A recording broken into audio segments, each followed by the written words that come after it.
ನಿಮ್ಮ ತಂಗಿರೆಲ್ಲ ಅಣ್ಣ ಅಂತ ನಿಮ್ಮನ್ನ ಎಷ್ಟು ಪ್ರೀತಿ ಮಾಡ್ತಾರೆ.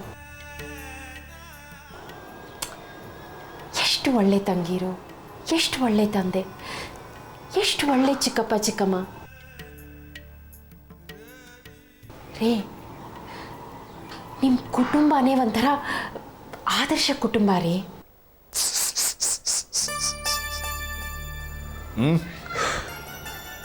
ಆದರ್ಶ ಕುಟುಂಬನೇ.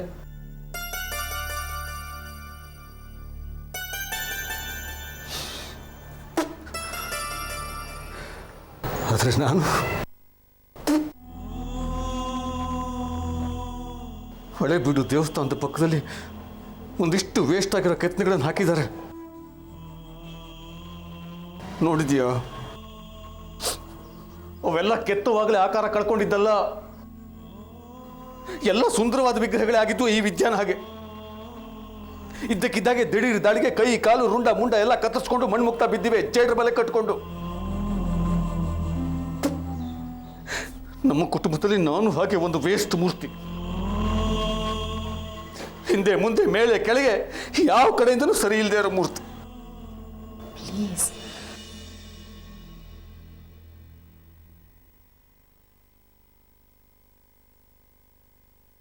ಯಾಕೆ ನೀವು ಹಾಗೆಲ್ಲ ಮಾತಾಡ್ತೀರಿ? ನಿಮಗೆ ನಿಮ್ಮ ಹುಟ್ಟಿನ ಬಗ್ಗೆ ಶಾಕ್ ಆಗಿದೆ ಅಲ್ವಾ?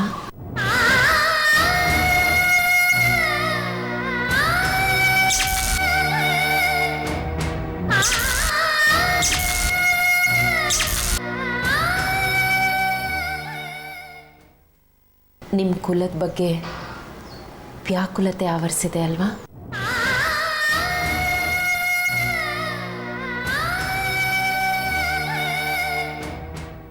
ನಮ್ಗೆ ಯಾಕೆ ಆ ಪ್ರತಿಷ್ಠೆ ಹೇಳಿ?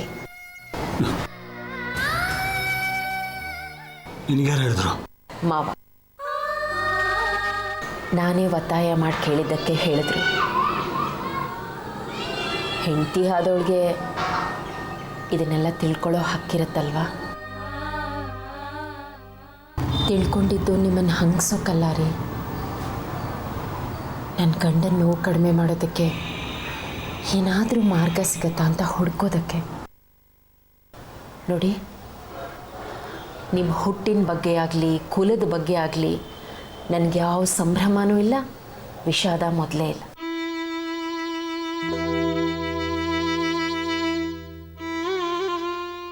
ಆಕಸ್ಮಿಕವಾದ ಹುಟ್ಟಿನಲ್ಲಿ ಅನಿವಾರ್ಯದ ಸಾವು ಯಾವತ್ತಿಗೂ ಎಚ್ಚರವಾಗಿರುತ್ತೆ ಅಂತ ಹೇಳ್ತಾರೆ. ನನ್ನ ಪ್ರಕಾರ ಎಲ್ಲ ಹುಟ್ಟು ಪವಿತ್ರವಾದದ್ದೇ ರೀ. ಅಪವಿತ್ರ ಅಂತ ಯಾವುದೂ ಇಲ್ಲ. ನಾವು ಬದುಕು ತೋರಿಸೋ ರೀತಿಯಲ್ಲಿ ಮಾತ್ರ ಪಾವಿತ್ರ್ಯ ಅಪಾವಿತ್ರ್ಯ ಅಡಗಿದೆ.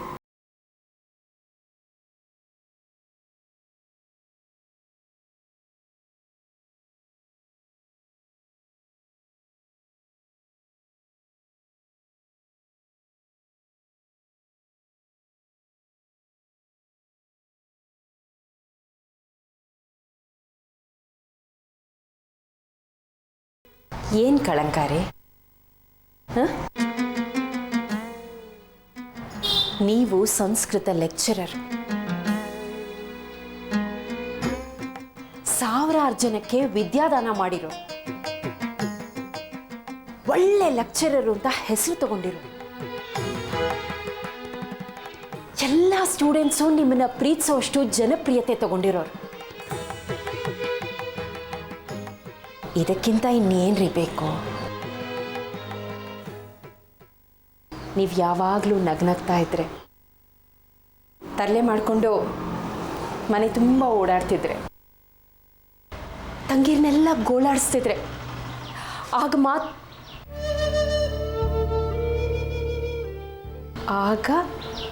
ಮಾತ್ರ ಮಾತ್ರ ಮಾತ್ರ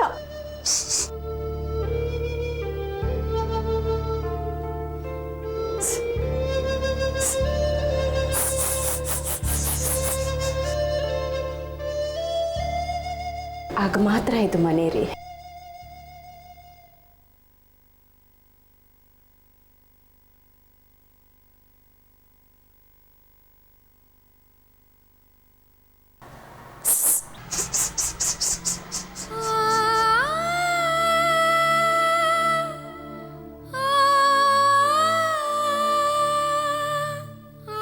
ಇಲ್ದಿದ್ರೆ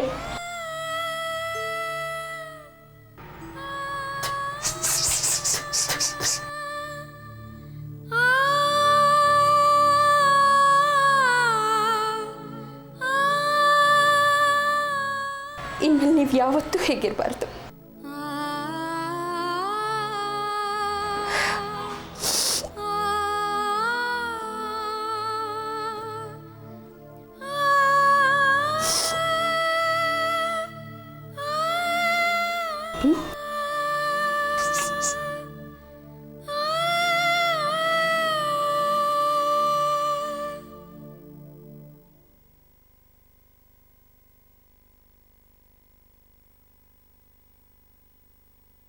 ನೀವೇ ತಿಕ್ಕಿಟ್ಬಿಟ್ರೆ ದೇವಕಿ ಏನಾಗ್ಬೇಕು ಹೇಳಿ?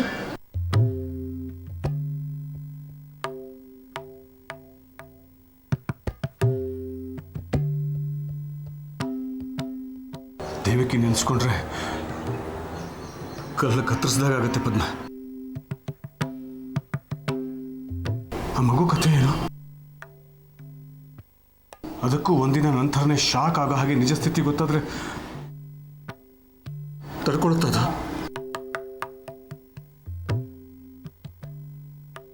ಯೌವನದಲ್ಲೇ ಗೊತ್ತಾದ್ರೆ ಮುಂದೇನು?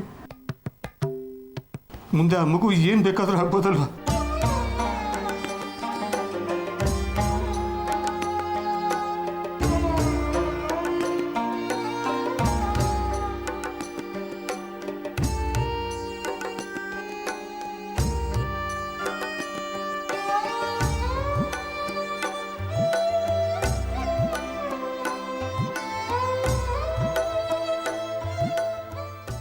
ಇವತ್ತು ಅಪ್ಪ ನನಗೆ ಸಿಳ್ಳೋಡ್ಸಿದ್ರಲ್ಲ, ನೀನು ನನ್ನ ಮಗನೇ ಅಲ್ಲ ಅಂತ. ಅದೇ ಥರ ಯಶೋಧ ಮಗು ಒಂದು ವೇಳೆ ದೇವಕಿ ಹತ್ರ ಬೆಳೆದು ದೊಡ್ಡವನಾದ್ಮೇಲೆ ವಾಸು ಆ ಮಗು ಬಾಯಿ ಮುಚ್ಚೋಕೆ ನೀನು ನನ್ನ ಮಗನೇ ಅಲ್ಲ ಅಂದ್ಬಿಟ್ರೆ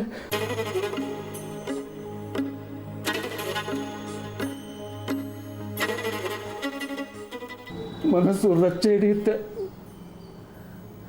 ಒಳಗಿಂದನೇ ಹೃದಯನ ಪರಿಚಿತ್ತೆ. ನಾವು ಏನಂತ ಈ ವಿದ್ಯೆ ಗೊತ್ತು.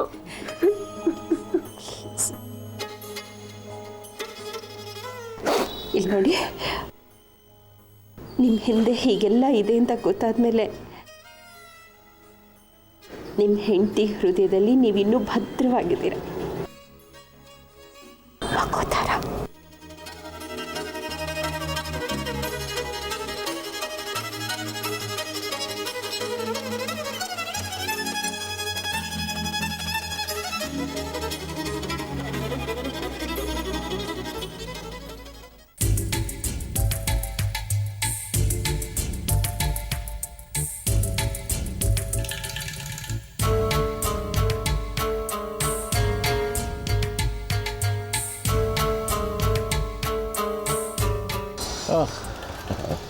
Sorry sir, late ಮಾಡಿದ್ನಾ?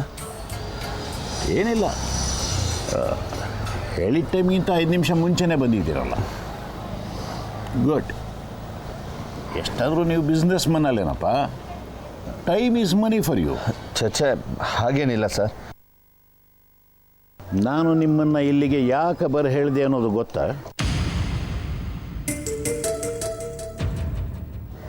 ದೇವಕಿ ಮೇಲೆ ಪೊಲೀಸ್ ಕಂಪ್ಲೇಂಟ್ ಕೊಟ್ಟಿದ್ದೀರಾ ಸರ್? ಅದು ನಾಚಿಕೆ ಆಗಲ್ವೇನ್ರಿ ನಿಮಗೆ? ನೀವೇ ಅವಳ ಬದುಕನ್ನು ಹಾಳು ಮಾಡಿ ಈಗ ನೀವೇ ಅವಳ ಮೇಲೆ ಕಂಪ್ಲೇಂಟ್ ಕೊಟ್ಟಿದ್ದೀರಿ. ಆತ್ಮಸಾಕ್ಷಿ ಅನ್ನೋದೇನಾದ್ರು ಇದೆಯೇನ್ರಿ ನಿಮಗೆ? ನಾನು ಬೇರೆ ಇನ್ನೇನು ಮಾಡ್ಬೋದಾಗಿತ್ತು? ನೀವೇ ಹೇಳಿ ಸರ್, ನನಗೆ ಬೇರೆ ಯಾವ ಮಾರ್ಗ ಇತ್ತು? ಅರೆ, ಕಂಪ್ಲೇಂಟ್ ಕೊಡುವಂಥ ಅಪರಾಧ ಅವಳು ಏನ್ರಿ ಮಾಡಿದ್ಲು? ನೀವು ಗಂಡ ಹೆಂಡತಿ ಇಬ್ಬರು ಸೇರಿ ರಾತ್ರಿ ಅವಳನ್ನ ಮನೆಯಿಂದ ಆಚೆಗೆ ಹಾಕಿದ್ರಲ್ಲ, ಅವತ್ತು ರಾತ್ರಿನೇ ನಾನು ಅವಳ ಕೈಲಿ ಕಂಪ್ಲೇಂಟ್ ಕೊಡಿಸಿದ್ದಿದ್ರೆ ಏನಾಗ್ತಿತ್ತು ಯೋಚನೆ ಮಾಡಿ. ಗಂಡ ಹೆಂಡತಿ ಇಬ್ಬರೂ ಕಂಬಿ ಎಣಿಸ್ಬೇಕಾಗ್ತಿತ್ತು. ಮಗು ಆಗೋವರೆಗೂ ಅವಳನ್ನ ಇಟ್ಕೊಂಡು ಜೋಪಾನವಾಗಿ ನೋಡ್ಕೋತೀನಿ ಅಂತ ಅಗ್ರಿಮೆಂಟ್ ಮಾಡ್ಕೊಂಡಿರೋರು ನೀವೇ ತಾನೇ. ದೇವಕಿ ಯಾವತ್ತೂ ನಿಮ್ಮಿಬ್ಬರ ಬಗ್ಗೆ ಸೇಡಿನ ಭಾವನೆ ತಳಿಲೇ ಇಲ್ಲ. ಎಲ್ಲನೂ ತಾನೇ ನುಂಗ್ಕೊಂಡು ಬಂದ್ಲು. ಯಾವತ್ತು ಬೇಕಾದರೂ ಅವಳು ಈ ಕೆಲಸ ಮಾಡ್ಬೋದಾಗಿತ್ತಲ್ವಾ? ಸರ್, ದಯವಿಟ್ಟು ಇದು ಸೇಡಿನ ಕ್ರಮ ಅಂತ ಮಾತ್ರ ತಿಳ್ಕೊಬೇಡಿ. ನನಗೆ ಯಾವತ್ತೂ ಅಂಥ ಉದ್ದೇಶ ಇರಲಿಲ್ಲ, ಇವತ್ತಿಗೂ ಇಲ್ಲ. ಮತ್ತೆ ಈ ಕಂಪ್ಲೇಂಟು ನಿಮ್ಮ ಹೆಂಡತಿ ಹೇಳಿ ಕೊಡ್ಸಿದ್ರಾ? ಸರ್, ಇದು ದ್ವೇಷದ ಪ್ರಕರಣವಾಗಿ ಬೆಳೀಲೇಬಾರ್ದಿತ್ತು. ಆದರೆ ವಿನಾಕಾರಣ ದ್ವೇಷದ ಸೇಡಿನ ಪ್ರಕರಣವಾಗಿ ಬೆಳೆಯಿತು. ಒಂದು ತಪ್ಪನ್ನು ಇನ್ನೊಂದು ತಪ್ಪಿಂದ ಸರಿ ಮಾಡ್ತೀನಿ ಅಂತ ಸುನೀತಾ ದೇವಕಿನ ಬಳಸ್ಕೊಂಡ್ರು. ದೇವಕಿಗೆ ನಮ್ಮ ಮೇಲೆ ಇರೋ ಹಾಗೆ ನಮಗೂ ಅವ್ರ ಮೇಲೆ ಅಸಮಾಧಾನ ಇದೆ. ಆದರೆ ಇದು ದ್ವೇಷ ಅಲ್ಲ ಸರ್. ಆದರೆ ಇದನ್ನೇ ಸುನೀತಾ ಮಿಸ್ಯೂಸ್ ಮಾಡಿದ್ಲು. ಸುನೀತಾ ಮಿಸ್ಯೂಸ್ ಮಾಡಿದ್ಲು ಅನ್ನೋದಕ್ಕೂ ಒಂದು ಕಾರಣ ಇದೆ ಅಲ್ವಾ? ಇಷ್ಟಾಗಿ ಸುನೀತಾ ಈ ವಿಷಯ ಗೊತ್ತಾಗಿದ್ದು ಯಾವಾಗ? ಒಂದು 20 ದಿವಸದ ಹಿಂದೆ. ಅದಕ್ಕೂ ಮುಂಚೆನೇ ಈ ವಿಷಯ ನನಗೆ ಗೊತ್ತಿತ್ತಲ್ವಾ? ನಾನೇನೇ ಕಂಪ್ಲೇಂಟ್ ಕೊಡ್ಬೋದಾಗಿತ್ತಲ್ವಾ? ಸರ್, ದಯವಿಟ್ಟು ತಪ್ಪು ತಿಳ್ಕೊಬೇಡಿ ಸರ್. ಈ ಕಂಪ್ಲೇಂಟ್ನ ಹಿಂದೆ ಇರೋದು ಮಗು ನಮಗೆ ಸಿಗಲಿ ಅನ್ನೋದಷ್ಟೇ. ದೇವಕಿ ಮೇಲೆ ಹಠ ಸಾಧಿಸಬೇಕು ಅನ್ನೋ ಒಂದು ಸಣ್ಣ ಉದ್ದೇಶನೂ ನನಗಿಲ್ಲ. ಇದು ಕಂಪ್ಲೇಂಟ್ ಕೊಡೋ ಮಟ್ಟಕ್ಕೆ ಬೆಳೆಯೋ ಅಗತ್ಯನೂ ಇರಲಿಲ್ಲ ಸರ್. ನನಗೆ ಅಸಹ್ಯ ಅನಿಸುತ್ತೆ. ಅರೆ, ಎಲ್ಲ ಮಾತು ನೀವೇ ಆಡ್ತೀರಲ್ರಿ. ಅಸಹ್ಯ ಆಗತ್ತೆ ಅಂತೀರಿ, ದ್ವೇಷ ಇಲ್ಲ ಅಂತೀರಿ. ಆದರೆ ನೀವು ನಿಮ್ಮ ಹೆಂಡತಿ ಸೇರಿಕೊಂಡು ದ್ವೇಷದ ಎಲ್ಲ ಪ್ರಾಕಾರಗಳನ್ನೂ ತೋರಿಸ್ತಾ ಬಂದಿದ್ದೀರಿ. ಸರ್, ನಾನು ಅದನ್ನೇ ಹೇಳ್ತಾ ಇರೋದು. ಮಗುನ ನಮಗೆ ಕೊಟ್ಟರೆ ಇವತ್ತೇ ಕೇಸ್ನ ವಾಪಸ್ ತಗೋತೀನಿ. ದೇವಕಿ ಮಗು ನಮಗೆ ಕೊಡಲಿ, ಅವ್ರಿಗೆ ಬೇಕು ಅನಿಸಿದಾಗ ಬಂದು ನೋಡ್ಕೊಂಡು ಹೋಗಲಿ. ವಾಸುದೇವಕಿ ನೆಮ್ಮದಿಯಿಂದ ಇರಲಿ, ಇದು ನನ್ನ ಉದ್ದೇಶ. ಅವತ್ತು ನಿಮ್ಮ ಮನೆಗೆ ಬಂದಿದ್ದಾಗಲೂ ನಾನು ಇದನ್ನು ಹೇಳಿದ್ನಲ್ಲ ಸರ್. ಅಂದ್ರೇನು? ಮಗು ನಿಮಗೆ ಸಿಕ್ಕಿದ್ರೆ ನೀವು ಕಂಪ್ಲೇಂಟ್ನ ವಾಪಸ್ ತಗೋತೀರಾ? ಖಂಡಿತ ಸರ್. ದೇವಕಿ ಮೇಲೆ ದ್ವೇಷ ಸಾಧಿಸಿ ಯಾವ ಪಾಪ ಕಟ್ಕೊಳ್ಳಿ. ನೀವೇ ಮುಂದೆ ನಿಂತು ಈ ಸಮಸ್ಯೆನ ಬಗೆಹರಿಸ್ಬೇಕು ಸರ್. ನೀವು ಹಿರಿಯರು, ನೀವು ಹೇಳಿದಾಗೆ ನಾವು ಕೇಳ್ತೀವಿ. ಸರಿ, ನಾನು ದೇವಕಿ ಸುನೀತಾ ಹತ್ರ ಮಾತನಾಡ್ತೀನಿ.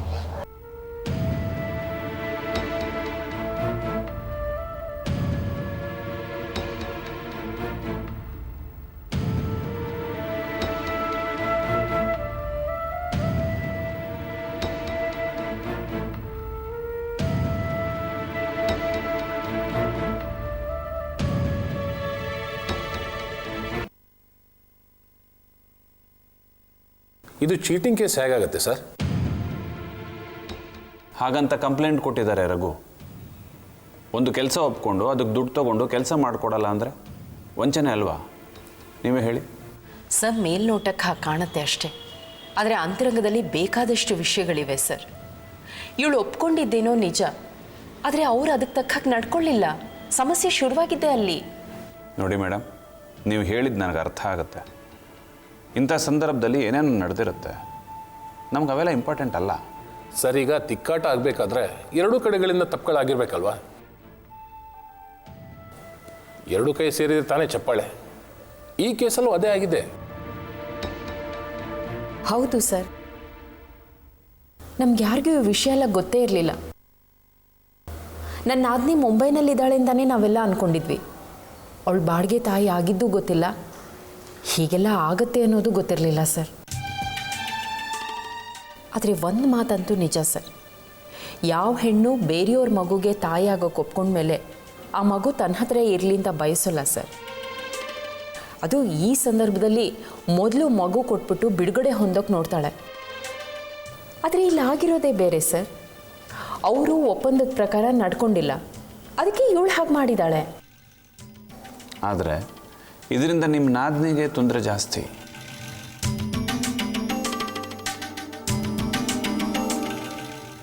ಸರ್, ನ್ಯಾಯ ಅಂದರೆ ಎರಡೂ ಕಡೆಗೆ ಸಲ್ಲಬೇಕಲ್ವಾ? ಅದು ಒಬ್ಬಳು ಹೆಣ್ಣಿಗೆ ಅನ್ಯಾಯ ಆಗಬಾರ್ದಲ್ವಾ?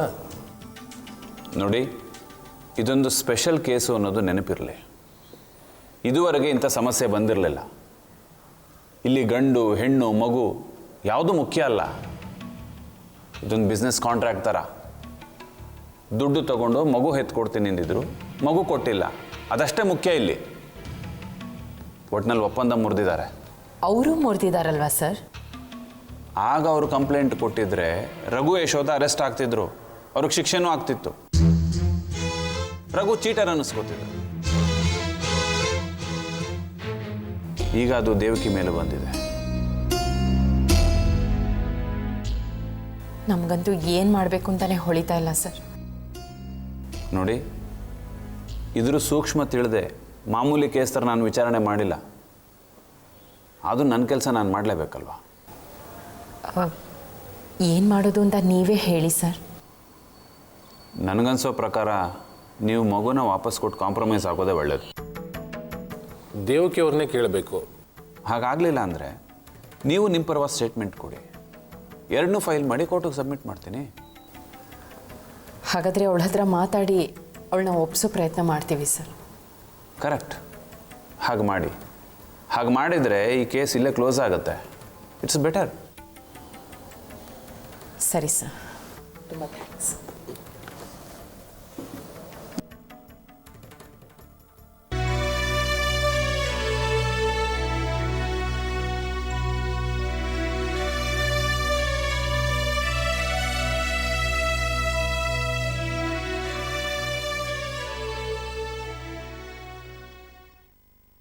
ಅಪ್ಪ ಬರ್ತೀನಿ ರೀ. ದೇವಕಿ ಅಂತ ನೀವಿಬ್ರು ಮಾತಾಡ್ತಿರಲ್ಲ, ದೇವಕಿ ಅಂದರೆ ಅದೇ ಹುಡುಗಿ ತಾನೇ ನಮ್ಮ ಮನೆಗೆ ಬಂದು 2 ದಿವಸ ಇದ್ಲಲ್ಲ?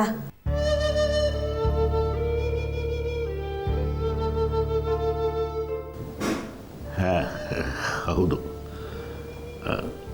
ಅದೇ ದೇವಕಿನೇ.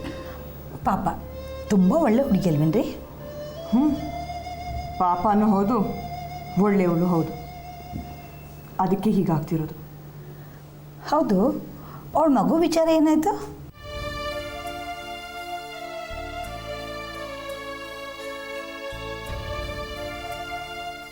ರಘುಗೆ ಮಗುನ ಕೊಟ್ಲಾ ಅಥವಾ ತಾನೇ ಇಟ್ಕೊಂಡಿದ್ದಾಳ?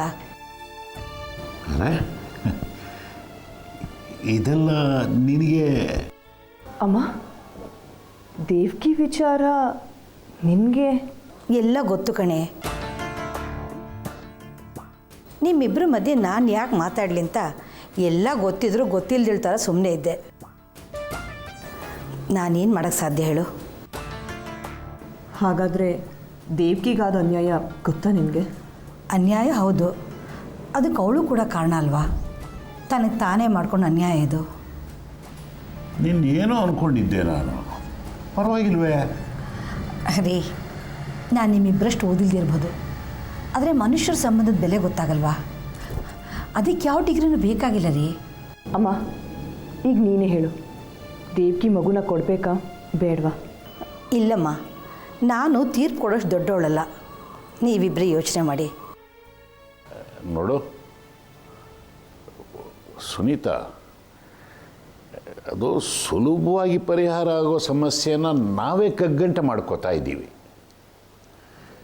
ನಾವೆಲ್ಲ ಸಮಾಧಾನ ಚಿತ್ತರಾಗಿ ಆಲೋಚನೆ ಮಾಡಿದ್ರೆ ಎಲ್ಲ ಸರಿ ಹೋಗುತ್ತೆ.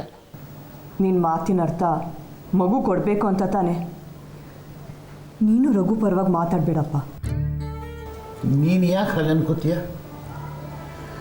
ರಘು ಹತ್ರ ನಾನು ದೇವಕಿ ಪರವಾಗಿ ಮಾತನಾಡಿದೆ. ನಾನೇ ದೇವಕಿ ಕೈಲಿ ನಿನ್ನ ಮೇಲೆ ಕಂಪ್ಲೇಂಟ್ ಕೊಡಿಸ್ಬೋದಾಗಿತ್ತು ಅಂತ ಹೇಳಿದೆ. ಅವಳ ಒಳ್ಳೆತನ ನೀವೆಲ್ಲ ಸೇರಿ ಮಿಸ್ಯೂಸ್ ಮಾಡ್ಕೋತಾ ಇದ್ದೀರಿ ಅಂತ ಹೇಳಿದ್ದೀನಿ. ಈಗಲೂ ನಾನು ಕಂಪ್ಲೇಂಟ್ ಕೊಡಿಸಿದ್ರೆ ಏನಾಗುತ್ತೆ ಗೊತ್ತಾ ಅಂತ ಕೇಳಿದೆ. ಅವನಿಗೆ ಅರ್ಥ ಆಗಿದೆ. ಅವನಿಗೆ ಅರ್ಥ ಮಾಡಿಸೋ ಹಣೆ ಬರ ನಮ್ಗೆ ಯಾಕೆ ಹೇಳಿ? ಆದರೆ ನಿಜ ಸ್ಥಿತಿ ಏನು ಅಂದರೆ ರಘು ಹೇಳೋದೇ ಹೆಚ್ಚು ಸರಿ ಅನಿಸುತ್ತೆ.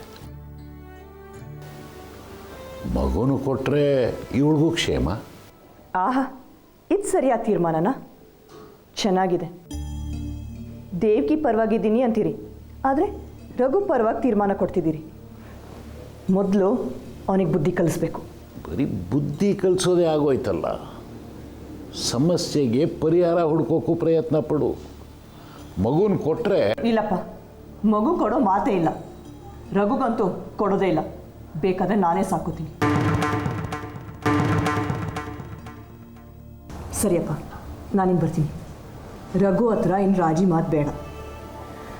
ಅಮ್ಮ, ನಾನು ಬರ್ತೀನಿ. ಸರಿಮ್ಮ.